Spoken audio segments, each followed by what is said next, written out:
Pemirsa, tren peningkatan jumlah wisatawan asal Tiongkok ke Indonesia menunjukkan sinyal positif bagi sektor pariwisata nasional.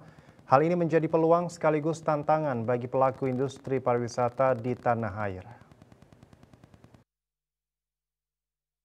Pariwisata dan ekonomi kreatif, wisatawan Tiongkok termasuk dalam 5 besar penyumbang wisatawan mancanegara terbanyak di Indonesia.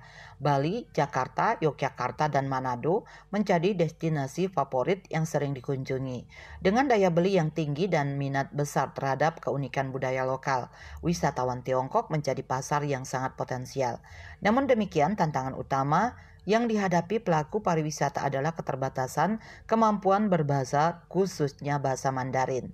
Tidak sedikit wisatawan mengalami kendala komunikasi saat berinteraksi dengan pemandu wisata, staf hotel, hingga pelaku UMKM lokal. Hal ini beresiko menurunkan kualitas layanan dan kepuasan wisatawan.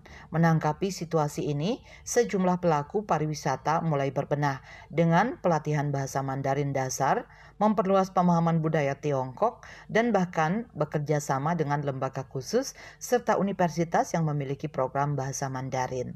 Kalau melihat dari potensi yang kita amati selama ini, pangsa pasarnya cukup besar. Seperti yang kita tahu bahwa pariwisata turis dari Tiongkok itu semakin hari semakin meningkat, sehingga kita membutuhkan juga pelaku-pelaku pariwisata untuk mengerti berbahasa Mandarin, sehingga komunikasinya akan menjadi lebih baik daripada tanpa bahasa Mandarin, dan juga kebutuhan daripada tenaga kerja untuk kita bekerjasama dengan pemerintah Tiongkok juga semakin besar.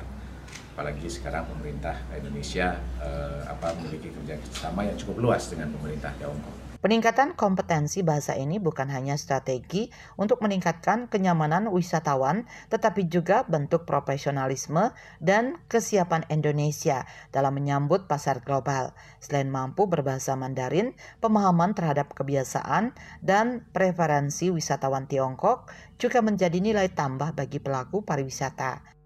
Bunga Widrayani, Bali TV.